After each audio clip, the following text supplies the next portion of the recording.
Durante la Guerra Civil, los masones que no fueron asesinados, de entre los que no pudieron huir, fueron encarcelados.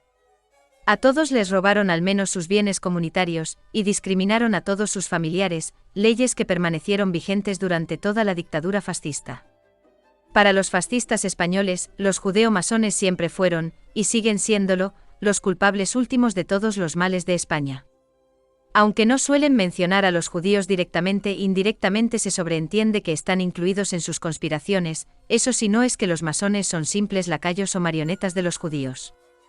En cuanto a los judíos, los fascistas los incluyeron en las mismas leyes antimasonería durante la dictadura, así que tampoco podían ejercer de médicos, dentistas o arquitectos, ya no digamos de funcionarios, porque también podrían haber espiado desde el mismo interior de España.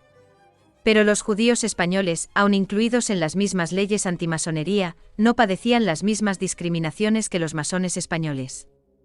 Esto se explica porque España seguía siendo un país sin judíos y porque se consideraba vigente implícitamente el edicto de expulsión.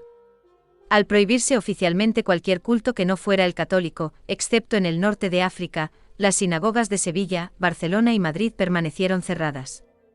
En 1940 se decretó que para poder inscribir a un recién nacido en el registro civil tenía que haber sido bautizado, y todos los niños estaban obligados a estudiar el catecismo católico. Como consecuencia de todo esto, la mayoría de los pocos judíos que había en la península se vieron obligados a convertirse. También se adoptaron medidas policiales de control de los judíos.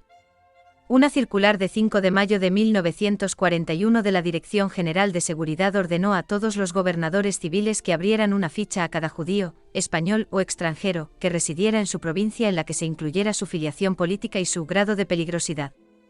Se pedía especial atención a los sefardíes, por su mayor facilidad para ocultar su origen y poder realizar así manejos perturbadores.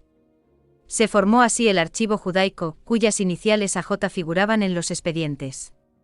Además, en los documentos de identidad o permisos de residencia se escribía con tinta roja la palabra judío. Por recientes testimonios de los judíos españoles se ha sabido que hubo de todo, desde judíos que se las apañaban para hacer trueques con los inmuebles que robaron los falangistas, otros se salvaron de la cárcel o de ser asesinados al explicar a los fascistas que los confundían con masones. Por contra, a otros los asesinaron o torturaron durante los primeros días del golpe de Estado, con falangistas actuando igual que nazis alemanes. Fue Franco el que les ordenó parar, tras la petición de unos banqueros judíos norteafricanos que financiaron en parte su golpe de Estado fascista. En cualquier caso, actuaron contra los judíos de izquierdas o los trataban igual que al resto de españoles de izquierdas. Según el testimonio de un superviviente judío, al comienzo de la Guerra Civil, a los judíos que llevaron a campos de concentración les ofrecieron la opción de quedar en libertad si se unían al bando fascista. A los que lo aceptaron, luego les daban un palo y los enviaban a primera línea del frente, para que hicieran como que disparaban. Es decir, los usaban como carne de cañón para observar de dónde venían los disparos del bando republicano. Aunque el régimen fascista de Franco permitió que los nazis alemanes operasen en España libremente, así fue que los conocidos judíos portugueses Fortunato Benarroch y Samuel Sequerra recibieron amenazas de falangistas y de los agentes nazis alemanes que operaban en España. También los fascistas robaron a los judíos su dinero y negocios, o pidieron a las comunidades judías españolas grandes sumas de dinero donadas voluntariamente, un término que, viniendo de estos fascistas españoles, siempre se convierte en un eufemismo, equivalente a decir obligatoriamente. Luego este dinero lo destinaron a financiar a los 50.000 fascistas falangistas españoles de la División Azul que participaron en la Operación Barbarroja de Hitler. Lo que los fascistas españoles suponían iban a ser unas vacaciones pagadas en Rusia y pronto se vieron obligados a volver a casa. El bando republicano no fue mucho mejor para otros judíos, algunos empresarios judíos abandonaron España cuando en Cataluña los anarquistas les requisaron sus empresas. A los judíos voluntarios de las brigadas internacionales los mandos republicanos les enviaban a primera línea también como carne de cañón, aunque no era exactamente igual que en el caso de los fascistas que les daban un palo. O un miliciano republicano le preguntó a un brigadista judío dónde tenía el rabo, en este caso refiriéndose al rabo del demonio. Según los fascistas españoles más ultracatólicos, España podría ser un país milagroso ya de por sí. Por ejemplo, el ultracatólico y muy antisemita dictador Franco escribió en su guión de la película racista de 1942, Raza, un episodio en el que el protagonista visita con su familia la sinagoga de Santa María la Blanca de Toledo, y allí dice: Judíos, moros y cristianos aquí estuvieron y al contacto con España se purificaron. Para Franco, como vemos, la superioridad de la nación española se manifestaba en su capacidad para purificar hasta a los judíos, convirtiéndolos en sefardíes, bien diferentes de sus demás correligionarios. Así, para los fascistas españoles, los judíos españoles o sefardíes pueden ser judíos pero buenos, solo por haber estado residiendo un tiempo en la milagrosa tierra de España. Los judíos buenos o sefardíes no solo serían los pocos judíos que quedasen en la península ibérica tras la conversión forzosa al catolicismo, ya sea en España o en Portugal, también son los judíos hispanoamericanos, los de Brasil, los de Marruecos y resto del norte de África, y los de países del sur de Europa como Italia o Grecia, o también parte de los de Rumanía y de Turquía. Durante el nazismo y el Holocausto en la Segunda Guerra Mundial, Franco fue cambiando las políticas y discursos que mantenía hacia los aliados, o también hacia los judíos. Dio un giro de 180 grados hacia los aliados, que comenzó en época tan temprana como a partir de finales de 1942, cuando ya no estaba tan claro que la Alemania nazi iba a ganar la Segunda Guerra Mundial. Entre los historiadores menos manipuladores predomina la crítica a Franco por desentenderse de la suerte de los judíos aun conociéndola, tan solo permitió algún pequeño gesto con los sefardíes, a unos pocos que demostrasen sus orígenes españoles. Antes y al comienzo de la Segunda Guerra Mundial, los fascistas de las clases altas españolas elogiaron a la hispano-alemana Clara Stauffer, que se encargaba de hacer propaganda nazi entre las altas esferas españolas. Al parecer esta propaganda era muy habitual en la época, solo las clases altas decidían los destinos de los países. Ya durante la Guerra Civil Española las clases altas fascistas se encargaron de propagar el mito de una segunda república que no era una democracia, sino un gobierno en manos de malvados rojos ateos que quemaban iglesias y violaban a las monjas, mito que sigue vigente a día de hoy entre la derechona y los fascistas españoles.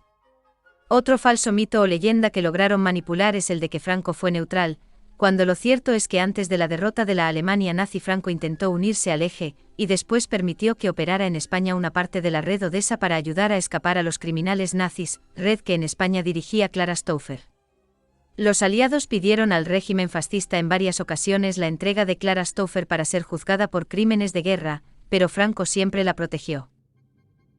Tampoco es muy conocido que la dictadura franquista sirvió de refugio para criminales nazis, como fue el caso del croata Max Luburik, uno de los criminales nazis que firmó la solución final, que residió en la muy fascista región española de Valencia hasta que fue asesinado en 1969 por un espía de su país.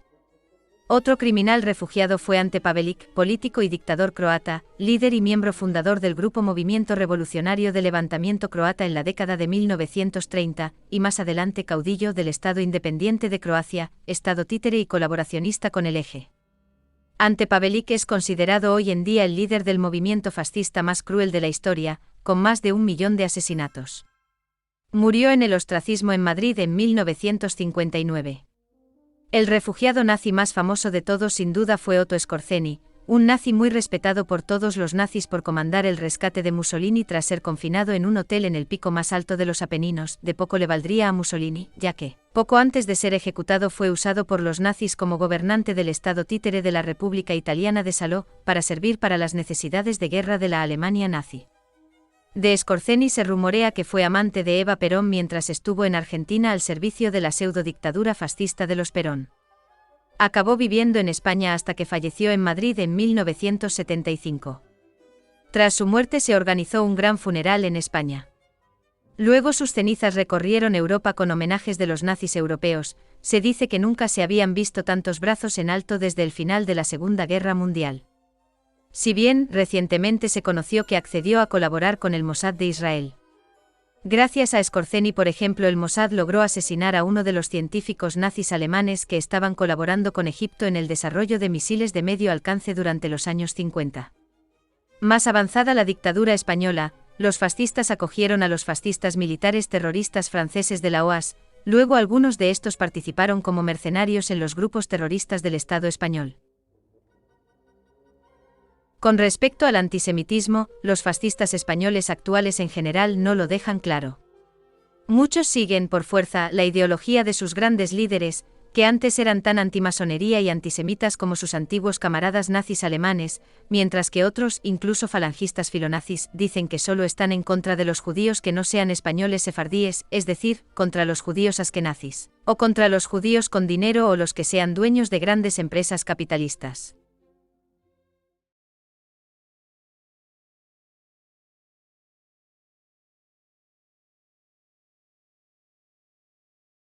Precisamente en el libro ese malvado del general Franco Salgado, una de las cosas que copia, siendo un delito de un ministro al jefe de Estado, fotografiar una carta, es una carta en que el ministro de Aviación, que era Quindelán, se queja de lo poco disciplinado que era Ramón. Y allí viene la carta para ver si hace daño. No estoy yo. La política está tan llena de deslealtades y traiciones que vale mucho más no arrimarse nunca a la política. Los aviadores por lo regular tienen casi siempre una temporada que les da por unas cosas y otras. Sí, no, porque el caso fue que el día que Azaña estaba con Azaña cuando la República, pues un día le dijo a Azaña que qué se creía él, que era mucho peor que los otros y que así que él se iba y que ya no, y que no estaba allí. Y entonces Azaña, para sacárselo de encima, lo mandó a Nueva York, a Washington, vamos, a la embajada nuestra de agregado aéreo. Y nada, y el otro ya estaba mirando y cuando empezó el movimiento se vino, ya digo, y dio su vida por España en una trampa. Sí, él estaba para salir. Él siempre, como estaba amenazado por los masones, porque estaba escribiendo un libro muy interesante que se llamaba La burla del grado 33. Pues los masones lo amenazaban siempre, que lo iban a matar y lo iban a matar. Como él lo sabía, pues antes de tomar el avión, siempre iba media hora antes a registrar el avión. Lo miraba todo para que no estuvieran los tornillos sueltos, ni hubiera una bomba ni nada. Y el día que se mató, pues estaban ya, les mandaron que fueran a Valencia a desmontar los cañones, porque al pasar por allí los barcos de nuestra escuadra pues les estorbaban que estuvieran tirando.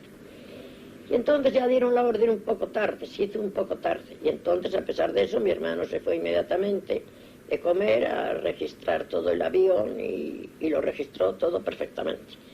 Y entonces llega un soldadito, que no era soldadito, pero un soldadito, diciendo, teniente coronel, lo llaman del cuartel general del Generalísimo, que estaba entonces, no sé si en Burgos o en Salamanca. Y entonces mi hermano dijo, vaya, ya la hora se va a poner el sol, tal y cual, y fue allí. Llegó allí, diga, nada, llamó al cuartel general del Generalísimo y a ver qué me quieren, porque claro, estoy para salir para Valencia. Dijeron, no, si aquí no lo hemos llamado. ¿Cómo que no me han llamado? No lo hemos llamado. Bueno, entonces Ramón dijo, aquí ya hay una trampa. Y se fue corriendo a coger el avión. Estaba con la tripulación, vosotros no moveros de aquí de ninguna manera, esperar aquí a que yo vuelva. Y entonces, al ir a coger el avión, encontró que una rueda estaba rasgada de arriba abajo. Rasgada con un cuchillo. Pero bueno, pero ahora, con la hora que es, empezó a gritar, ¿qué tal? Pero no se ponga así, teniente coronel, con cambiar la lista. Y la trampa masónica era que no había ruedas. Y por eso, el soldadito aquel, el que fuera, que ya no volvió a aparecer, era un masón vestido de soldadito. Fueron a buscar la rueda para ponérsela en el aparato, y la rueda no existía porque no la sabía. Y entonces la trampa era que como tenía que salir y no había ruedas para aquella que habían cortado sacándolo a él de en medio, diciendo que lo llamaban del cuartel general, pues entonces dijeron, pero por Dios, pero no se ponga aquí, si hay otro avión aquí exactamente lo mismo, preparado para salir y todas las cosas. Y él subía al avión sabiendo que iba a la muerte, pero tenía que cumplir las órdenes dadas. Y al subir al avión, en la misma bahía de Valencia, estalló la bomba que habían puesto y se fueron todos al fondo del mar.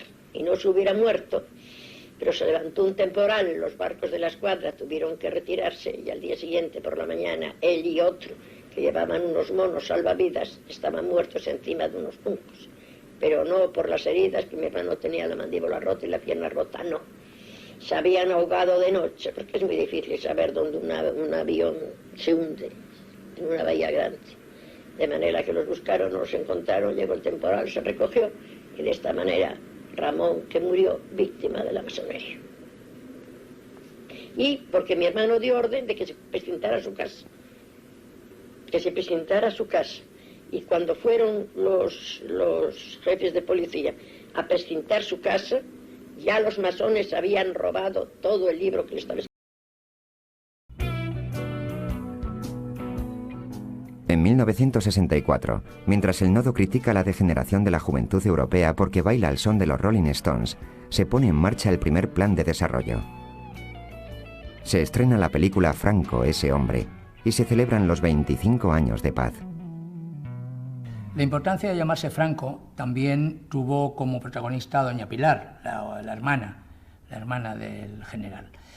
Pilar Franco se dedicaba a sobrevivir, entre comillas, era viuda con 10 hijos y su única fuente de ingresos era la pensión como viuda, ¿no? Sin embargo, consiguió pues, realizar una serie de negocios y una serie de acciones ahorrativas que le llevó a acabar sus días con un piso para cada uno, un buen piso para cada uno de sus hijos y una buena pensión y algunas propiedades en Galicia. La hermana del caudillo, Pilar Franco, es denunciada por su participación en una operación inmobiliaria realizada en Madrid sobre unos terrenos inexistentes. En 1957, Pilar compró por 100.000 pesetas una finca de 87.500 metros cuadrados, inventada por un conocido falsificador, Manuel Bruguera Muñoz, quien había delimitado unas parcelas a partir de un plano de 1869 en la calle Antonio Casero de Madrid. No, es que lo de las parcelas, que después, cuando consecuencia de la guerra civil, siempre hubo algún fallecido propietario de terrenos que no se...